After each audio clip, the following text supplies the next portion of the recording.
పరిశ్రమలు ప్రైవేటు విద్యా సంస్థలు సరిగా పన్నులు చెల్లించకపోవడంపై డిప్యూటీ సీఎం పవన్ కళ్యాణ్ ఆగ్రహం వ్యక్తం చేశారు. పంచాయతీరాజ్ అధికారులతో గ్రామ పంచాయతీలకు రావాల్సిన పన్నులపై పవన్ కళ్యాణ్ సమీక్ష నిర్వహించారు.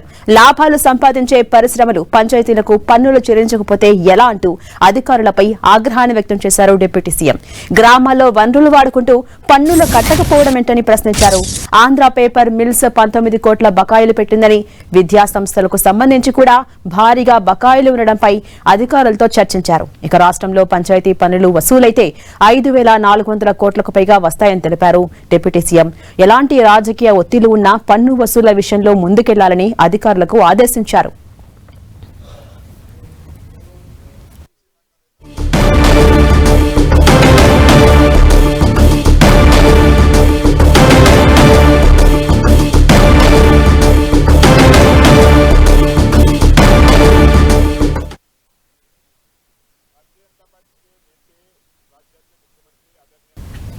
ఇదే అంశంపై మరింత సమాచారం మా ప్రతినిధి దుర్గా అందిస్తారు. దుర్గా, మనం చూస్తున్నాం పరిశ్రమలు ప్రైవేటు విద్యా సంస్థలు ఏవైతే సరిగా పన్నులు చెల్లించకపోతూ ఉన్నాయో వాటిపైన డిప్యూటీ సీఎం పవన్ కళ్యాణ్ సమీక్షా సమావేశం నిర్వహించి ఆగ్రహాన్ని వ్యక్తం చేశారు. సో ఎటువంటి ఆదేశాలు జారీ చేశారు, ఎటువంటి చర్యలు తీసుకోబోతున్నారు, ఎవరైతే బకాయిలు కట్టలేదో అప్డేట్స్ ఏంటి దుర్గా?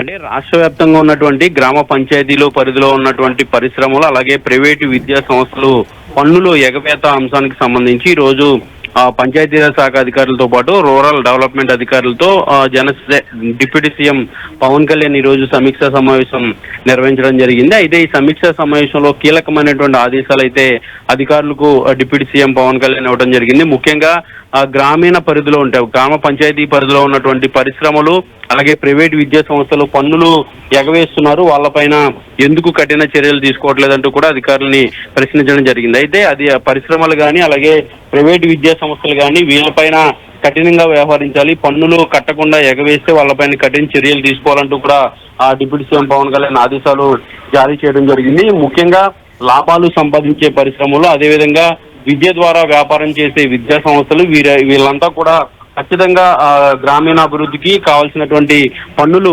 చెల్లించాల్సినటువంటి అవసరం ఉంటుంది. గ్రామాల్లో ఉన్నటువంటి వనరులు అనేది వినియోగించుకుంటున్న ఈ ప్రైవేటు సంస్థలు ఖచ్చితంగా పన్నులు చెల్లించాలి, లేకపోతే ఉపేక్షించేది లేదంటూ కూడా డిప్యూటీ సీఎం పవన్ కళ్యాణ్ ఆదేశాలు జారీ చేయడం జరిగింది. దీంతో పాటు ఇటీవల ఆయన రాజమండ్రి పర్యటనలో భాగంగా ఆంధ్ర పేపర్ మిల్స్ కి సంబంధించినటువంటి కాలుష్య నీరు గోదావరిలో కలిసే అంశానికి సంబంధించి కూడా ఆయన సీరియస్ అవ్వడం జరిగింది. ఇప్పుడు అలాంటి ఆంధ్ర పేపర్ మిల్ లాంటి సంస్థకు 19 కోట్లు బకాయిలు ఉన్నాయంటే ఖచ్చితంగా ఇలాంటి వాళ్ళపైన కఠిన చర్యలు తీసుకోవాలంటూ కూడా అధికారులకు ఆదేశాలు జారీ చేయడం జరిగింది. రాష్ట్రంలో పంచాయతీ పన్నులకు సంబంధించి పూర్తి స్థాయిలో ప్రస్తుతం ఉన్నటువంటి పెండింగ్లన్నీ కూడా వసూలైతే దాదాపు 5,400 కోట్లు వసూలవుతాయి. తద్వారా పంచాయతీల్లో అభివృద్ధి చేసేందుకు ఉపయోగపడతాయి. వీటన్నిటిపైన కూడా దృష్టి సారించాలంటూ కూడా అధికారులకు ఆదేశాలు జారీ చేయడం జరిగింది. ముఖ్యంగా ఎన్ని రాజకీయ ఒత్తిళ్లు ఉన్నా, ముఖ్యంగా కూటమి ప్రభుత్వంతో పాటు ఏ రాజకీయ పార్టీలకు సంబంధించినటువంటి నాయకులు సంబంధించినటువంటి ఒత్తిళ్లు ఉన్నా కూడా ఖచ్చితంగా వాళ్ళతో నేను మాట్లాడతాను, అవసరమైతే